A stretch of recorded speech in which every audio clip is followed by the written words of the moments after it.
14 साल 12 साल की बच्ची को मासिक धर्म होने लगा, इसके पीछे कौन जवाबदार है? 10 साल की बच्ची को है, 14 साल की बच्ची 19 साल की बच्ची की जैसी दिखने लगी, उसके साथ बेचारी छोटी सी है, उसका शरीर बढ़ गया, दिमाग नहीं बढ़ा, उसके साथ दुनिया बलात्कार कर दे, कौन जवाबदार है? एक बार जवाब दीजिएगा मुझे। आप सबसे पूछना चाहता हूँ, वो 16 साल का बच्चा रेप केस में फंस करके अभी भोपाल में देख करके आया था, सगी बहन के साथ सेक्सुअल अटैचमेंट हुआ, बच्ची प्रेग्नेंट हो गई और उसका अबॉर्ट कराने के लिए सरकारी केस करना पड़ा। भले वो जैन समाज की नहीं थी, किसी और कास्ट की थी, लेकिन हुआ ना ऐसा। हमारे घर के अंदर बच्चे अबोध हैं, अबोध बच्चे किस तरीके की हरकत कर रहे हैं, देख रहे हैं आप? क्या देख रहे हैं? सूचना और प्रसारण मंत्रालय तक ये बात पहुंचाई जाए। वेब सीरीज बनाने के लिए भारत सरकार ने जिस तरीके से छूट दी, लोग कहते हैं कि जब लोग देख रहे हैं तो हम क्यों ना दिखाएं।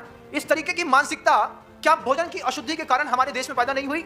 हमारे देश की वसीहत में लिखा था, यत नार्यस्तु पूज्यन्ते रमन्ते तत्र देवता। यहाँ पर देवी दुर्गा की पूजा करने वाले लोगों के घर के अंदर 10,000 सेक्स वर्कर कलकत्ता की रेड लाइट एरिया में काम करता है। उसी भारत देश में, जिस भारत देश में यत नार्यस्तु पूज्यन्ते रमन्ते तत्र देवता कहते हैं, भगवती के, काली के, माँ दुर्गा के, जगदम्बा के, भक्तारिणी के मंदिर बनाने वाली सरकारें इस तरीके के चरित्र की हीनता के बारे में क्यों नहीं सोचती? और आप इसके विरोध में आवाज क्यों नहीं उठाते? क्या सिर्फ सब साधु करेगा?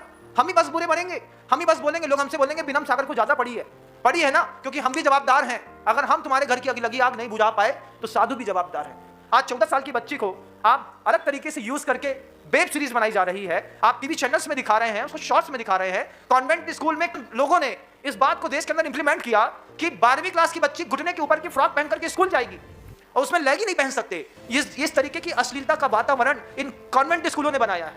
इसके लिए आवाज उठानी चाहिए।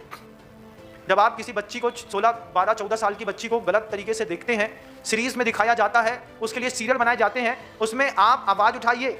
जमाना बहुत हाईटेक है, टेक्नोलॉजी का प्रयोग करिए। नरेंद्र भाई मोदी से बोलिए कि हमारे देश के अंदर आपकी सरकार इस तरीके का दिखा करके हमारे घर के बच्चों के चरित्र को कितना बर्बाद करना चाहती है। तंबाकू निषेध भी कराते हैं, लिखते हैं, और फैक्ट्रियां भी बंद नहीं कराते। शराब निषेध का दिवस भी मनाते हैं, शराब पे बैन भी नहीं लगाते। कैसी सरकार है? सोचना चाहिए आप सबको भी। मैं भी सोच रहा हूं इस बात में कि एक बार आप जनता आवाज तो उठाए, जनता बोले तो।